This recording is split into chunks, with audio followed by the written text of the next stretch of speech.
Folks, if you watched Game 7, you saw one of the greatest performances in NBA history. Stephen Curry scores a record 50 points in Game 7, and Kings fans, take that beam and shove it where the sun don't shine. Yes, your arrogance is worthy of some response. You folks were loud, you were brash. Congrats on your playoff appearance, but the defending world champions reminded the world who still owns the crown. Where's the crown? Whatever. This is Locked On Warriors. You are Locked On Warriors, your daily Golden State Warriors podcast. Part of the Locked On Podcast Network, your team every day.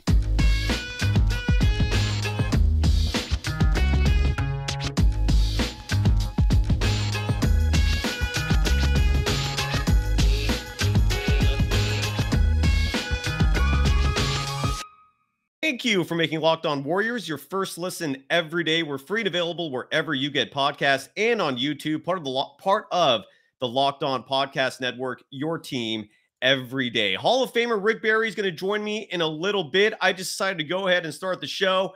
I don't know how you folks, if you're a member of Dub Nation, are feeling. Clearly, at the start of that game, anyone who loves the Warriors was feeling tense, was feeling anxious. Certainly was not feeling comfortable. But if there's one player that the Golden State Warriors have that the Sacramento Kings did not have, it is Mr. Stephen Wardell Curry, who set a record in this game for most points ever in a Game 7. 50! Dropped the 50 burger on him. And the Sacramento Kings just didn't know how to respond to that. And here we are. We're now the Golden State Warriors. You can still proudly call them the defending world champions. They still stay alive for a repeat world championship. And this was all Steph. The final score of this game. And look, I have not had time to do any research. I have not had time to look at the numbers. Tomorrow's show, Kylan Mills will join me tomorrow.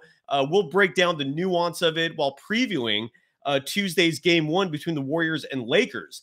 But for today, I'm gonna go to the chat. I want to highlight if you love the Warriors, if you're jubilant, if you're elated like I am, please, jump in, show your enthusiasm, show how happy you are. Stephen Curry, again, at the age of 35. I alluded to this on the last show. This Warriors team reminds me a lot of the 98 Bulls, a team that just slogged their way through the regular season, a team that finally was tested hard enough to face a Game 7. Only in that 98 Bulls season, it was the Eastern Conference Finals where they were challenged all the way up to a Game 7 by the Indiana Pacers before taking care of business. But this one, I think they overcame a lot more, given they had to win this game on the road, given how energetic and how dangerous the Sacramento Kings team was, given how thin this Golden State Warriors team is. Stephen Curry put on a Michael Jordan-esque performance. And Andre, happy birthday, by the way. Yeah, Stephen Curry did not let you down. You're absolutely right. Happy birthday, Joe. I'm totally with you. Bless this day, the last day of April 2023. Is it? Yeah, today's April 30th. Stephen Curry, it was just an absolutely marvelous performance, and he did it in Sacramento. He was talking smack to the Kings fans towards the end there, and rightfully so. Man, there was some arrogance coming out of that other team. For a team that hasn't done jack, in nearly 2 decades, slow your roll just a little bit. You've got something cooking there, Sacramento, but win the series first before you actually talk some smack. Stephen Curry, let's read his stat line tonight. It was absolutely marvelous. Played 37 minutes, 41 seconds. He shot better than 50% from the field, had 38 field goal attempts. Again, I have not done much research outside of observing the game, trying to keep up with the stats throughout it. Something tells me, and again, we'll go into the nuance and detail of this tomorrow. Something tells me those 38 field goal attempts set some sort of record. It wouldn't surprise me if he did. That is a massively huge number, and he made 20 of them. It wasn't the big threes that were huge. He finished 7 of 18 from beyond the arc, which is a solid number for three-point shooting. It wasn't, but again, that wasn't what stuck out to me the most. It was the fact that every single time, especially in that second quarter, where the Kings were keeping things close, and every time it looked like the Kings could start to slowly run away, you had Stephen Curry asking for the ball, clamoring for it, and just attacking the basket and scoring.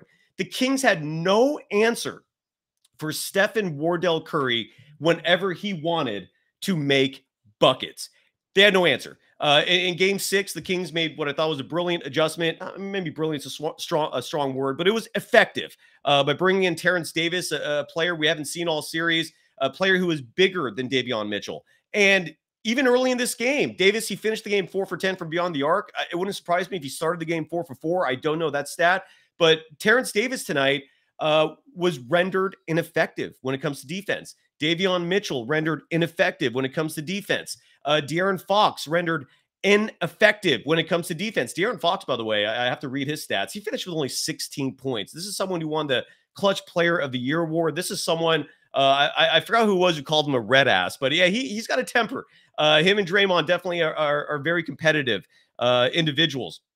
But in a pivotal Game 7 where it counts the most, De'Aaron Fox was held to 16 points on 3 of 10 shooting from beyond the arc, 5 of 19 shooting overall, and Stephen Curry just won that battle. Stephen Curry won every battle. This was Stephen Curry's day. I'm going to highlight everyone else, obviously, in a moment here, but what Steph did was insane. Insane. This will go down in the history books as one of the greatest postseason performances in NBA history. You have to understand the magnitude of a game like this. The defending champions facing the dynasty, the end of it right there in their face. It was there. If they lose this game, it's over. If Harrison Barnes hits that 3 in Game 4, could have been over. This came dangerously close to the dynasty coming to an end. Stephen Curry decided, not today. It is not happening this season on my watch. Absolutely. Divencio Dua, Stephen Curry lit that damn beam. I am so happy that beam is shut down for the rest of the year. That thing was annoying me. Draymond, everyone pooped on that beam. Their poop blocked the beam, and there is no beam. The beam is gone. Bye-bye. But again, this all starts with Stephen Curry. It was an absolute masterpiece. Just going off some more stats for what he did today. Besides going 20 of 38 from the field, 7 of 18 from beyond the arc, the Warriors faced a weird third quarter where they were missing a lot of free throws. I think they missed 10 total, which was really sketchy. And I want to look at those third quarter stats real quick because Steph was guilty of that as well. And it was the only reason why the Kings stayed in this game in the third quarter. The Warriors, from the free throw line of the third, were just 7 of 16. They only made 43.8% of their free throws. Steph actually was not guilty of that in the third quarter. He missed 2 free throws total in this game. Steph finished from the line tonight 3 of 5. So it wasn't the third quarter where he missed those 2 free throws. But a lot of players were missing free throws. And regardless, they were able to overcome that. What a game. I mean, this was just, I mean, the NBA got what they wanted. Congratulations. You got your Game 7. I have to give kudos to the officiating. Finally, for once, did not make a difference in the series. And I always say this, when the officials stay out of the way, the Warriors will win 9 times out of 10, 19 times out of 20, maybe 49 times out of 50, maybe 98 out of 100. I don't know. Whatever it is, the officials routinely hurt the Warriors. And whether there's an agenda there, that's obviously for another show. Maybe I should bring Tim Donaghy on this program one time. But the points weren't all for Steph, by the way, who also finished plus 25 in the plus minus. He only had 1 turnover. Game 6, he had 5 of those. He also had 1 steal. He was only called for 2 personal fouls this whole game, and one of those was late when it just did not matter. He also had 6 assists in this game, keeping his teammates involved, and he grabbed 8 rebounds. So he came 2 rebounds and 4 assists shy of a 50-point triple-double, a marvelous performance from Stephen Wardell Curry, and the Warriors stay alive. They're still the defending champions. And here we go. LA Lakers, you're coming up next. I'm going to give some love to some sponsors right now. When we come back, I'm going to highlight some other phenomenal performances today from the Golden State Warriors. Again, a wild Game 7 victory. Hall of Famer Rick Barry should be joining me at some point. And if not, that's okay. I'm still going to be jumping on with Rick for the Rick Barry Show, and I'll talk about that a little later. But first, I got to give some love to PrizePicks. I guarantee Stephen Curry hit the over on all of his PrizePicks measurables. And PrizePicks, again, I've been hyping this up on the show for a long time. I love it. I'm a huge fan of it. It's all about over-unders. It's all about Stephen Curry tonight. I don't know what his OU was. I didn't play PrizePicks today. I normally do. So I'm guessing his OU was 29.5. He cleared that with ease. And you just have to pick a minimum of 2 players. 2 players, over-unders. If they clear, great. And if you bet, you can bet the under 2, though. Maybe certain players won't hit the over. Regardless, it's all about over-unders. It's all about individual players. It doesn't have to just be NBA. It could also be Major League Soccer. It can be Major League Baseball, whatever it is. Whatever you consider yourself an expert in, they fit the bill. They fit the category. You can check it off your mark. So bet on over-unders for 2+ players. Could be numerous categories: scoring, rebounds, assists, you name it. Download the PrizePicks app or go to PrizePicks.com to sign up and play daily fantasy sports. First-time users, if you've never played, can receive a 100% instant deposit match up to $100 with the promo code LOCKEDON. If you deposit $100, PrizePicks will give you $100. If you deposit $50, PrizePicks will match that. Whatever the amount is that you put in, they will match. Don't forget to enter the promo code LOCKEDON and sign up for an instant deposit match of up to $100.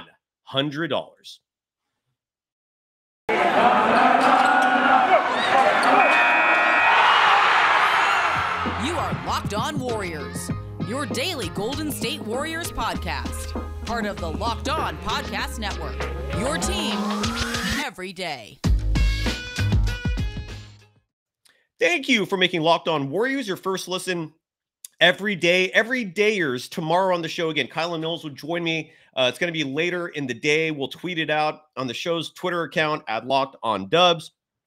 In terms of the time of the show, we'll go live and we'll obviously provide some more details in terms of what happened in this game today. Game 7s are always crazy. And fortunately, the craziness was absolutely on the side of the Golden State Warriors. And Tim Ford writes something interesting in terms of looking ahead to the Lakers series, which we'll obviously do as well. Home court. The Golden State Warriors have home court. Game 1 of the Western Conference Semifinals between the Golden State Warriors and the Los Angeles Lakers will start Tuesday, and that's going to be tipped off at Chase Center. Home court's going to be huge for that series. Here's what I will say right now. I think the Warriors will win that series, and I think it's going to be easier than what they faced with the LA Lakers. If Kerr does not insist on continuing with that small ball junk that I think led to this Game 7. I don't think this series had to go to Game 7. Reminded me a lot of the 2018 Western Conference Finals when the Warriors played the Houston Rockets and let that series go to 7 games when it shouldn't have gone to 7 games and wouldn't have gone to 7 games if JaVale McGee was getting significant minutes instead of letting Clint Capella eat the Warriors up alive in that series. Same story here. For some reason, Kerr has the individuals that he trusts the most. Unfortunately, this season, those individuals are all have an average height of probably 6'4", and that's a detriment. That is a huge detriment. If you play basketball yourself, go out there and shoot a jump shot with someone who is, let's say, your height, and then find someone who is 5 inches taller than you and try to shoot that same shot. Tell me they're both the same, and I will call you a liar because they're not. When someone taller is challenging your shot, it becomes a lot harder. It becomes a lot more difficult. And the Los Angeles Lakers are a much bigger team than the Sacramento Kings. Now, what they are not compared to the Sacramento Kings is they're not a faster team. They're not a more athletic team. They're a bigger team, yes. But unlike the Kings, who were younger, faster, I think more athletic, you can run the Lakers out of the building. I'm feeling great about this series. I know people will pull up the 3-1 season series. Please throw that away. None of those games matter compared to what we're about to see right now. Joe writes here, if Moody and Kuminga play enough, they're going to run them out. Oh, and I got the Hall of Famer himself. Rick Barry, how are you doing, sir? Great to finally see you. What was your first reaction, sir, to a phenomenal Game 7? Yeah, wow. I mean, if somebody had told you before this game that Klay Thompson would go out and play, go 4 for 19 and 2 for 10 from threes, and the Warriors would win by 20, you would say you're out of your freaking mind. You know what a big fan I am of Steph Curry. I mean, as a person, but as a player, I tell people he's the most favorite player I've ever had to watch, and I've watched some great players over the years. Okay, this guy does stuff that he goes, seriously? I mean, even the announcers, he just has a feel for this game. He is so much fun to watch, and he saved their bacon. I mean, 50 points. And then who else do I talk about all the time? Have I talked about over these last several years when the Warriors have been doing what they've done? Kevon Looney. Kevon Looney was a beast in this game. But I will tell you, congratulations first to the Warriors. What a great effort. I was shocked and worried that, oh my God, they got them in foul trouble in that third period. And they go at one point with 1 minute to go in the third period. They were 4 for 13 from the freaking free throw line. I mean, are you kidding me? I mean, they finished at like 40. What the hell are they doing? Right? 4 for 13 from they should have had a 16-point lead or bigger than that even going into the fourth quarter. And I would have felt more comfortable. And I wasn't totally comfortable because you know what can happen. I mean, 8-10 points is nothing in an NBA game. But man, to their credit, they answered the call. The experience that they have doing it, a couple of super great passes, but Looney getting the offensive rebounds. I mean, that was nuts. I mean, just incredible what he did. As important as Steph was with his offense, Kevon Looney was just as important. And it was nice to see him having him after the game to talk. I mean, this is such an unsung hero for this basketball team. And did you hear the one comment about he's like, oh, I just lost Rick Barry. Okay, come right back. Oh, there he is. He's back. I'm back again. I mean, oh my God, Kevin, I can't say enough about Looney. Looney was he was Looney. He was a Looney bin out there. I mean, it was nuts what he did. And Steph was incredible. We missed so many free throws. I was just so panicked about that. I said, what are you guys doing? Come on. You know, that breaks my heart, free throws, right? I mean, but what a great effort on the part of the Warriors to come up with such a big game. And I do think the inexperience of the Kings, a lot of those shots that were going down for them weren't going down. The second half, first half, Sabonis 16 points. He hardly did anything at all offensively in the second half. Just a great effort on the part of the Warriors to win that game so convincingly on the road.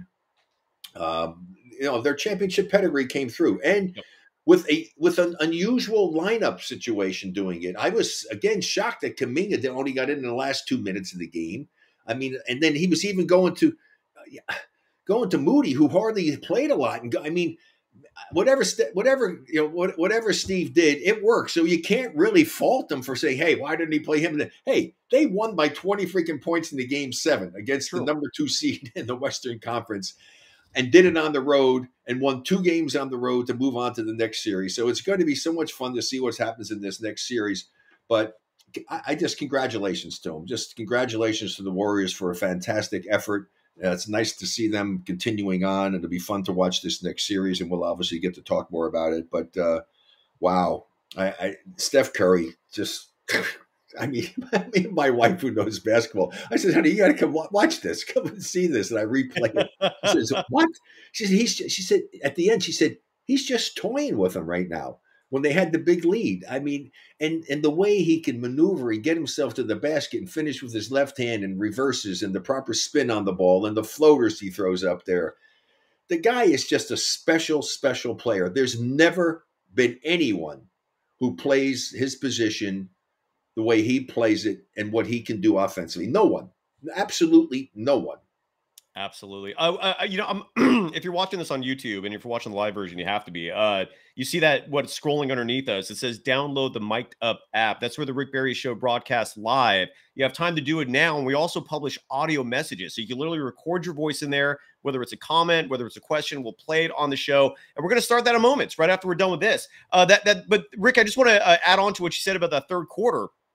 Or the free throw struggling, because the third quarter was really where those free throws were missed the most. The Warriors shot just 43.8% from the line in that third quarter. But that third quarter was also where I thought we saw Stephen Curry's just greatness personified more than any other point in the game.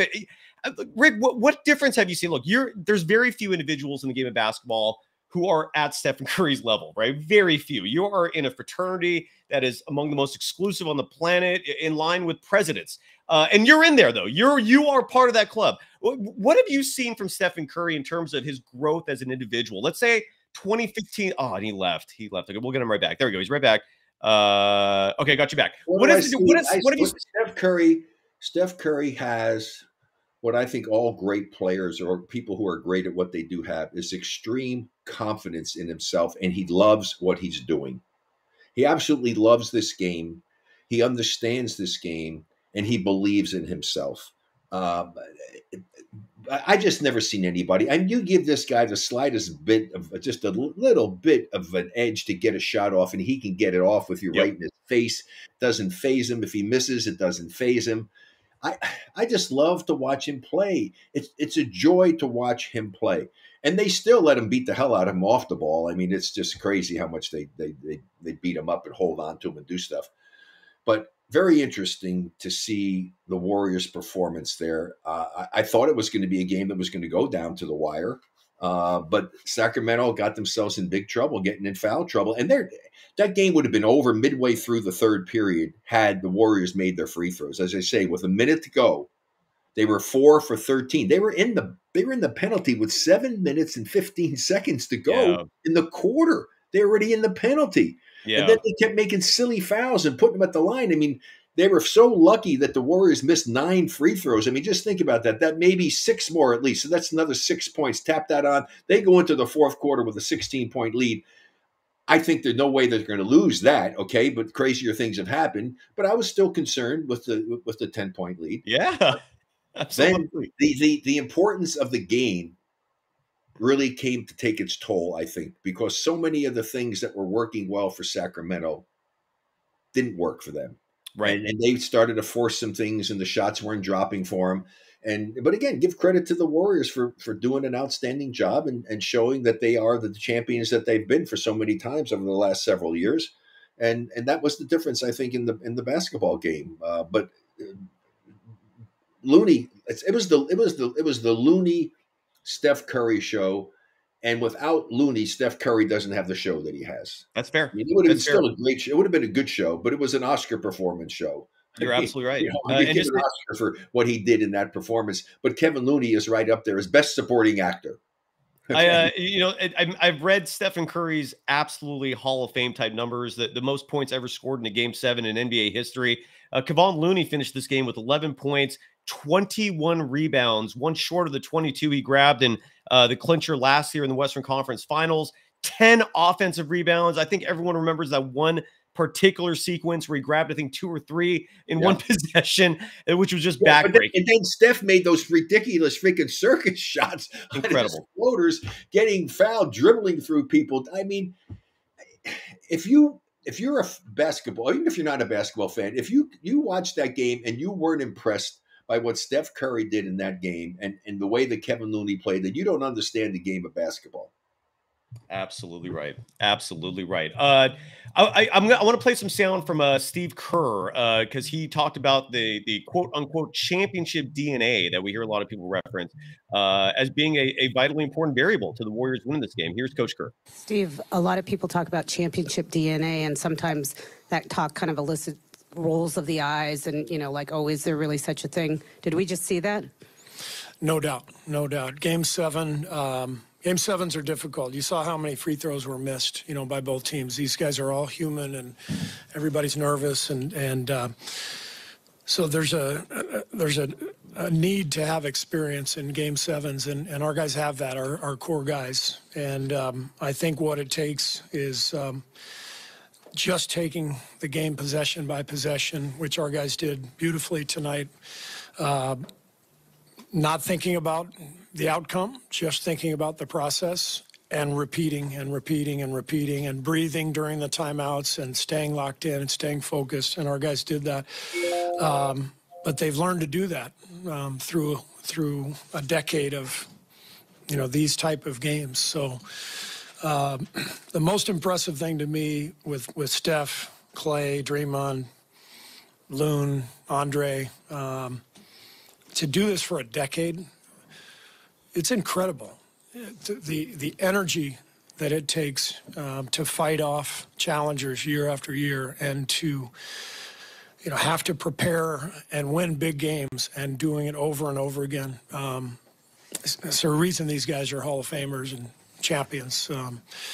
This is not a 1-year flash in the pan. This is a decade that they've done it, and it's incredible to watch. It absolutely is. Rick, just to bounce off of what we were talking about, the free throw shooting, that third quarter, the Warriors finished that quarter 7 of 16 from the free throw line. But as bad as the Warriors were, they finished this game shooting 63.3% from the line, 19 of 30. The Kings were worse. The Kings were 16 of 27, only made 59.3% of their free throws. So both teams, you can see the nerves. But regardless, look, the Warriors won. We're going to go do the Rick Barry show. Yeah, go ahead. Sorry. Go ahead. Real quickly, the key word that Steve mentioned about why they were able to do what they did was the word focus. The Warriors were able to maintain their focus because they had the experience of having been there before. And they individually, wasn't something Steve Kerr taught them, trust me, because you can't teach it. Because if I could, I'd be a trillionaire if I could teach focus, okay? Because that is what the most difficult thing for a player to learn to do is to keep your head in the game and stay focused. When you're focused, you're on top of things. You're not a half a step late to go ahead and be in reposition to help defensively or whatever it may be. That's the key thing, and that's what the Warriors did so well. And to Clay's credit, having the horrible first half that he had, okay, I mean, the horrible first half, you know, the first shot that he made, I said, oh my God, he took another, because, you know, one thing I would disagree with Steph, he said, you know, they were there, I'm not worried about Clay, and he was getting good shots. No, he really wasn't. He maybe had one, or he took a lot of tough shots in that first half. And that's the thing about him. He can't create like Steph can create. But boy, when he gets his feet set and all, he's unbelievable. But that first shot, if you remember, was a floater going out of bounds on the left side of the basket. If you're looking at your TV screen on the left side, and swished it. I said, "Oh God, thank God for that." And then he made a few 3-point shots, which obviously were very critical for him. And you know, so he played an okay second half, thank God. But without the experience of having been there, man, somebody could have just been, you know, that's it, it's over. You know, man, I suck today. No, that wasn't the case. He wasn't afraid to still take the shots, do the thing necessary to be able to come away with a victory. But there were a number of things that I'm going to talk about. I'll talk about more when we do on. Absolutely. Real quick, some notes that I took about some things that happened that had me concerned. But fortunately, the Warriors were able to overcome those.